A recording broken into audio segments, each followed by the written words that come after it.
नमस्कार, doctor दीक्षास homeopathy YouTube चॅनलमध्ये तुमच्या सगळ्यांचं स्वागत आहे। आता बघितलं तर उन्हाळा खूप वाढत चाललेला आहे आणि उन्हाळ्यामध्ये आजार डोकं वर काढतात ते म्हणजे उष्माघात आहे, हीट स्ट्रोक आहे, पचनाचे प्रॉब्लेम्स आहेत, टायफॉइड सारखे आजार आहेत, हीट रॅश आहे आणि अजून एक प्रॉब्लेम असतो तो म्हणजे उन्हाळे लागणे। तर आज आपण या व्हिडिओमध्ये उन्हाळे लागणे या आजाराविषयी जाणून घेणार आहोत। उन्हाळे लागण्याची काय कारणं असू शकतात, कोणत्या प्रॉब्लेममुळे हा त्रास वाढू शकतो, त्याच्याबरोबर त्याच्यामध्ये कोणती लक्षणं दिसतात आणि त्याच्यासाठी सर्वात महत्त्वाचं म्हणजे दोन टॉप मोस्ट होमिओपॅथिक औषधं पाहणार आहोत, ज्याचा तुम्हाला या उन्हाळ्यासाठी नक्कीच फायदा होईल। सो व्हिडिओ कुठेही स्किप न करता शेवटपर्यंत नक्की पहा आणि अजूनही तुम्ही चॅनलला सबस्क्राईब केलं नसेल तर नवनवीन व्हिडिओच्या अपडेटसाठी चॅनलला जरूर सबस्क्राईब करा, बेल आयकॉन सुद्धा जरूर प्रेस करा। आता उन्हाळे लागणे हा जो त्रास आहे तो मेनली बघायला गेलं तर कधी जास्त प्रमाणात वाढतो तर बाहेरचं तापमान जेव्हा खूप जास्त वाढतं तेव्हा आपल्या शरीरामध्ये सुद्धा शरीराला ते सहन होत नाही आणि शरीरामध्ये फार उष्णता वाढायला लागते। त्याच्याबरोबरच काय होतं, तहानही लागत असते आणि घामही येत असतो, पण शरीरातील पाण्याचं जे प्रमाण आहे ते कमी व्हायला लागतं। त्याच्याबरोबरच जे आहे ते क्षाराचं प्रमाणही कमी व्हायला लागतं आणि त्याच्यामुळे उन्हाळे लागणे हा त्रास सुरू होतो। आता त्याच्यामध्ये काय लक्षणं दिसतात तर त्याच्यामध्ये लघवीला खूप जास्त प्रमाणात जळजळ, आगाप होणे, लघवी करताना खूप वेदना होणे, त्याच्याबरोबर कधी कधी युरिनला जे आहे ते थेंब थेंब होणे किंवा कधी रक्त जाणे अशी लक्षणं असू शकतात। कधी बघायला गेलं तर हे इन्फेक्शन किडनीपर्यंत पोहोचलं तर पेशंटला ताप येणे, उलट्या होणे, बद्धकोष्ठता असा सुद्धा त्रास असू शकतो। कधी कधी पेशंटला पोटाच्या खालच्या भागामध्ये म्हणजे ब्लॅडर रिजनमध्ये सुद्धा वेदना होणे, तिथे जडपणा वाटणे असं सुद्धा हा सुद्धा त्रास असू शकतो। आता कोणत्या कारणांमुळे जो आहे तो हा त्रास वाढू शकतो, जर तुम्हाला ऑलरेडी किडनी स्टोनचा त्रास असेल तर त्याच्यामुळे ही लक्षणं जी आहेत ती वाढू शकतात। दुसरी गोष्ट, जर पेशंटला युरिनरी ट्रॅक इन्फेक्शन असेल, मूत्रमार्गामध्ये होणारा संसर्ग, त्याच्यामुळे पेशंटला हा त्रास जो आहे ही लक्षणं जी आहे ती वाढू शकतात। आणि प्लस त्याच्यामध्ये पुरुषांमध्ये जर युरिनरी ट्रॅक इन्फेक्शन असेल तर पुरुषांमध्ये असणारी प्रोस्टेट नावाची जी ग्रंथी आहे तिला सुद्धा सूज यायला लागते आणि ह्या लक्षणांची तीव्रता त्याच्यामुळे वाढू शकते।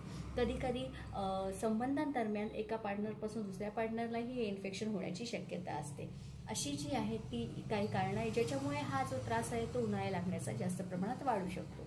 तर आता आपण पाहूया की कोणती दोन होमिओपॅथिक औषधं आहेत जी अतिशय या प्रॉब्लेमसाठी उपयुक्त आहे। तर नंबर 1चं औषध आहे कॅन्थॅरिस 30।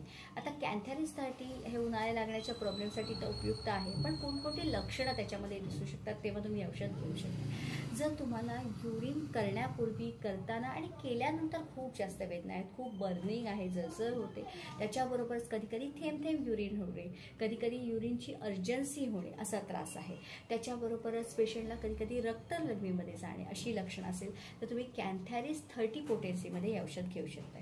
आता या औषधाचा डोस कसा घ्यायचा तर तुम्हाला 2 थेंब हे औषध घ्यायचे, थोड्याशा पाण्यामध्ये, पाव कप कोमट पाण्यामध्ये मिक्स करून तुम्ही 2 थेंब डायरेक्टली जिभेवरती घेऊ शकताय।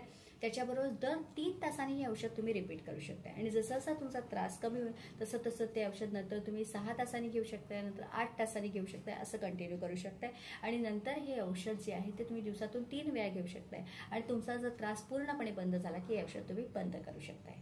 नंबर 2चं औषध आहे इक्विसॅटम हायमेले मदर टिंक्चर।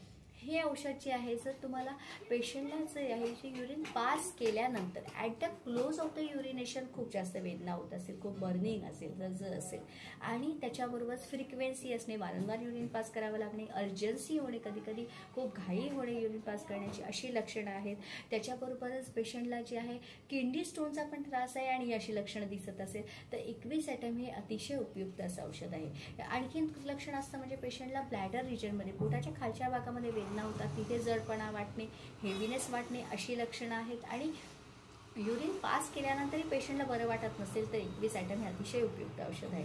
अजून एक प्रॉब्लेम म्हणजे लहान मुलाचा अंथरुणावर शू करत असेल तर त्याच्यासाठी सुद्धा इक्विसॅटम हे अतिशय उपयुक्त औषध आहे।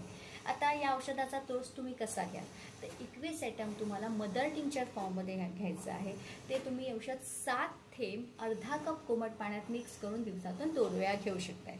आता अर्धा कप कोमट पाणी म्हणजे आपला तांब्यावरचा जो पेला असतो त्याच्या अर्धा कप भरेल एवढं पाणी घ्यायचं आणि त्याच्यामध्ये 7 थेंब टाकायचे आणि ते पाणी प्यायचं आहे। असं हे औषध तुम्ही 7 थेंब दिवसातून 2 वेळा घेऊ शकताय। तर होमिओपॅथीमधील ही कॅन्थॅरिस 30 आणि इक्विसॅटम मदर टिंक्चर ही उन्हाळे लागण्याच्या प्रॉब्लेमसाठी अतिशय उपयुक्त अशी औषधं आहेत। अजूनही औषधं आहेत जी तुम्हाला होमिओपॅथिक डॉक्टर त्यांच्या केस हिस्ट्रीनुसार तुम्हाला काही वेगळी लक्षणं असेल त्याच्यानुसार सो तुम्हाला आजचा व्हिडिओ कसा वाटला आहे कमेंट बॉक्समध्ये जरूर शेअर करा. व्हिडिओ जास्तीत जास्त जणांना शेअर करा, जेणेकरून त्यांना या औषधाचा या उन्हाळ्यासाठी नक्कीच फायदा होईल. सो लाईक करा, शेअर करा, सबस्क्राईब करायला विसरू नका. Stay safe, stay healthy. Thank you.